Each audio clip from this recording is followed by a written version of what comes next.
अस्सलाम वालेकुम। आज हम स्टीरॉयड पर बात करते हैं। स्टीरॉयड के मुताल्लिक़ आप अक्सर सुनते हैं, अक्सर हकीमों से, तबीबों से, इसी तरह जो दीगर मेडिकल प्रैक्टिशनर्स होते हैं उनको अक्सर ये कहते हुए आप सुनते हैं कि फ़लाँ डॉक्टर साहब स्टीरॉयड इस्तेमाल करते हैं, फ़लाँ हकीम साहब जो हैं उसके दवाइयों में स्टीरॉयड मौजूद होते हैं। तो आखिर ये स्टीरॉयड है क्या चीज़? क्या ये फ़िल हकीकत इतने ज़्यादा ख़तरनाक है कि इसका बिल्कुल इस्तेमाल ही नहीं करना चाहिए? तो आज की वीडियो में हम इसी चीज़ को डिस्कस करते हैं। स्टीरॉयड क्या चीज़ हैं, फिर इसको कब इस्तेमाल करना चाहिए, फिर इसके नुकसानात क्या हैं और कब इसको इस्तेमाल नहीं करना चाहिए। इन सब पर हम तफसीली गुफ्तगू करेंगे। ये वीडियो बहुत ही ज़्यादा इम्पॉर्टेंट है। वीडियो आखिर तक ज़रूर देख ले ताकि आपके इल्म में इजाफ़ा हो जाए और आपको स्टीरॉयड के मुताल्लिक़ कुछ इल्म हो जाए, ताकि आपको अगर कोई डॉक्टर स्टीरॉयड दे देता है तो उसकी क्या नुकसानात हैं, आपको इन चीज़ों का इल्म जो है होना बहुत ज़्यादा ज़रूरी है। सबसे पहले बात करते हैं कि ये स्टीरॉयड है क्या चीज़। याद रखें, हमारे जिस्म में एक ग्लैंड है जिसका नाम है एड्रीनल ग्लैंड, और कुछ ग्लैंड है जिसका ताल्लुक़ सेक्स के साथ है। मर्दों में टेस्टोस्टेरोन और औरतों में ओवरीज, इसी तरह प्रोजेस्टेरोन और एस्ट्रोजन, ये हार्मोन्स पैदा होते हैं। तो जो एड्रीनल कॉर्टेक्स है, एड्रीनल ग्लैंड है, इसके दो हिस्से हैं, एक एड्रीनल मेडोला है, एक एड्रीनल कॉर्टेक्स है। एड्रीनल कॉर्टेक्स से एक हार्मोन खारिज होता है जिसको कार्टिसोल कहा जाता है, और जो सेक्स हार्मोन्स है उसमें से टेस्टोस्टेरोन खारिज हो जाते हैं। तो इसी बेस पर स्टीरॉयड के दो किस्में बन जाती हैं। एक को हम कार्टिकोस्टेरॉइड कहते हैं और एक को हम एनाबोलिक स्टीरॉयड कहते हैं। कार्टिकोस्टेरॉइड्स और एनाबोलिक स्टेरॉइड्स, बेसिक जो अमूमन बात होती हैं वो कार्टिकोस्टेरॉइड्स पर होती हैं और आम तौर पर लोग कार्टिकोस्टेरॉइड्स ही को स्टीरॉयड्स कहते हैं। एनाबोलिक स्टीरॉयड जो है उस पर एक अलग वीडियो बनाएंगे। वो बहुत ज़्यादा ख़तरनाक चीज़ उसको कह सकते हैं, क्योंकि अक्सर ममालिक में उस पर पाबंदी भी है। तो आज हम स्टीरॉयड या कॉर्टिकोस्टेरॉइड्स पर बात करते हैं। कार्टिसोल का हमने जिक्र किया कि एड्रीनल ग्लैंड में से एक हार्मोन खारिज होता है जिसको कार्टिसोल कहा जाता है। कार्टिसोल हमारे जिस्म में कुछ अफ़आल सरअंजाम देता है, जिसमें रेगुलेटिंग बॉडी स्ट्रेस एक है, इसी तरह ब्लड प्रेशर को रेगुलेट करना, मेटाबॉलिज्म को रेगुलेट करना और इन्फ्लेमेशन को ख़त्म करना या कम करना या इन्फ्लेमेशन के ख़िलाफ़ फ़ाइट करना। ये कार्टिसोल के कुछ काम हैं। ये समझने के बाद कि कार्टिसोल क्या चीज़ है और हमारे जिस्म में इसकी क्या फ़ंक्शन है, इसके बाद अब हम आगे बढ़ते हैं स्टीरॉयड की तरफ। स्टीरॉयड जो है हम बाहर मसनूई तौर पर कार्टिसोल की तरह की कुछ मेडिसिन तैयार करते हैं मसनूई तौर पर, और जब हम वो मेडिसिन खाते हैं, इस्तेमाल करते हैं, तो हमारे जिस्म में कुछ तब्दीलियाँ वाक़ई होती हैं। कुछ तब्दीलियाँ ऐसी हैं जो हमारे लिए ठीक है, बेहतर हैं, इलाज के तौर पर हम इसको इस्तेमाल करते हैं। कुछ ऐसे हैं जो अनडिज़ायरेबल हैं, जिसका हमारे जिस्म को नुकसान होता है।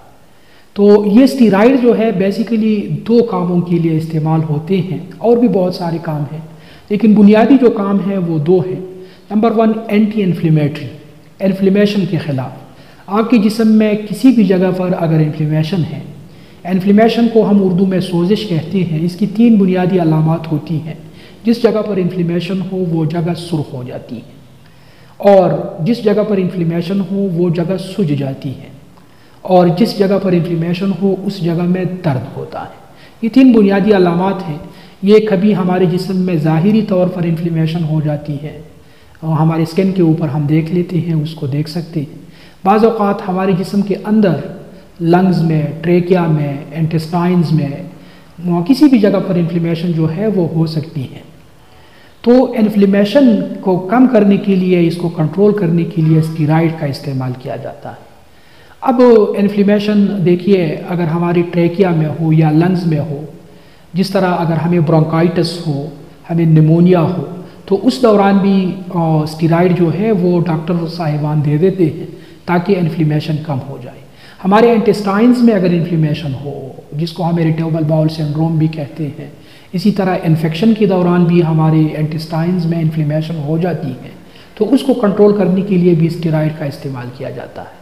इसी तरह ब्रेन हैमरेज जब हो जाता है तो उस दौरान ब्रेन में इन्फ्लेमेशन हो जाती है, उसी इन्फ्लेमेशन को कंट्रोल करने के लिए डॉक्टर साहिबान स्टेरॉइड पेशेंट्स को दे देते हैं।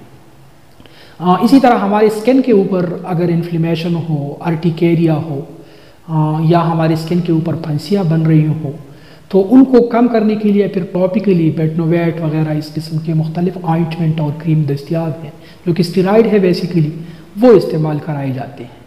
इसी तरह एलर्जीज़ में भी याद रखें, इन्फ्लेमेशन भी हो जाती हैं, तो एलर्जीज़ को कंट्रोल करने के लिए, एलर्जीज़ के जो असरात होते हैं उनको कंट्रोल करने के लिए भी स्टेरॉइड का इस्तेमाल किया जाता है।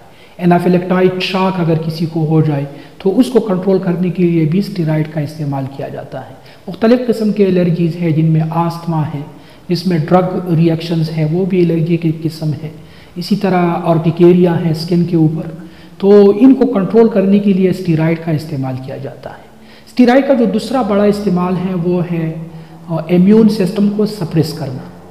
याद रखें, जब कोई ऑर्गेन ट्रांसप्लांट होता है, एक आदमी से किडनी ले लिया जाता है, दूसरे आदमी को लगा दिया जाता है, या लेवर का कुछ हिस्सा लेके दूसरे को लगाया जाता है, तो इस दौरान इस मकसद के लिए कि जो एक्सेप्टर है, यानी जिस आदमी को आप कोई ऑर्गेन दे रहे हैं, ट्रांसप्लांट करवा रहे हैं, तो उस आदमी के इम्यून सिस्टम को ज़रा सप्रेस किया जाता है ताकि वो उस नए ऑर्गेन को रिजेक्ट ना करे। तो उस दौरान भी स्टेरॉइड का इस्तेमाल किया जाता है। स्टेरॉइड के नुकसानात क्या हैं? तो स्टेरॉइड के नुकसानात भी बहुत ज़्यादा हैं, और बिलखुसूस अगर एक लंबे अरसे तक कोई आदमी स्टेरॉइड इस्तेमाल करता है तो उसमें ये नुकसानात देखने को मिल जाते हैं। तो सबसे बड़ा नुकसान है वो ये है कि इम्यून सिस्टम जो है वो सप्रेस हो जाता है। हमारे अंदर जो हमारा जिस्म बैक्टीरियाज और जरासीम के ख़िलाफ़ लड़ता है, तो उसमें वो क़ुव्वत मुदाफ़ियत कम हो जाती है, इन्फेक्शन होने के चांसेस बढ़ जाते हैं। लिहाजा अगर किसी आदमी को एक्टिव इन्फेक्शन है तो बाज़ डॉक्टर साहिबान कहते हैं कि उन्हें स्टेरॉइड नहीं देना चाहिए। इसी तरह स्टेरॉइड जो है, इसके मुसलसल इस्तेमाल की वजह से स्किन जो है ये बारीक हो जाती है, और इसके जिस जगह पर आप स्टेरॉइड इस्तेमाल कर रहे होते हैं उस जगह से उमूमन बाल भी गिर जाते हैं। और जब बालों की बात आती है तो स्टेरॉइड जो है इससे पूरे जिस्म के ऊपर अगर आप ज़्यादा अरसे तक इस्तेमाल करते हैं तो पूरे जिस्म पर बाल जो है वो ज़्यादा मकदार में निकल आते हैं। अच्छा, बोन्स पर भी इनका असर होता है। ऑस्टियोपोरोसिस एक कंडीशन का नाम है जिसमें हमारे बोन्स जो है इनमें से कैल्शियम निकल जाता है, इसमें कैल्शियम की कमी हो जाती है, बोन्स वीक हो जाते हैं, पतले हो जाते हैं, आसानी के साथ टूट जाते हैं। तो इसके होने का ख़तरा भी होता है अगर आप लंबे अरसे तक स्टेरॉइड इस्तेमाल करते हैं। इसी तरह हमारे मसल्स जो है, मसल वेट भी इससे कम हो जाता है। याद रखें, मसल वेट जितना ज़्यादा होगा ये हमारे लिए उतना ही फ़ायदेमंद होता है, लेकिन अगर आप ज़्यादा अरसे तक स्टेरॉइड इस्तेमाल करते हैं तो आपके जिस्म में जो मसल है उनका अमाउंट कम हो जाता है।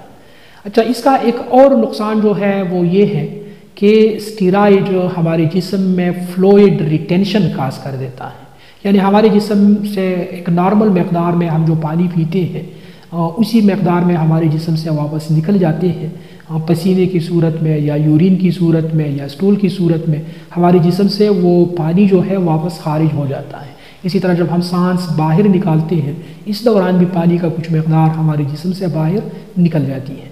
तो होता कुछ यूँ है कि ये स्टेरॉइड जब हम इस्तेमाल करते हैं तो बजाय इसके कि हमारे जिस्म से पानी बाहर खारिज हो जाए, वो पानी हमारे जिस्म में स्टोर हो जाता है। इसी को फ्लूइड रिटेंशन कहा जाता है।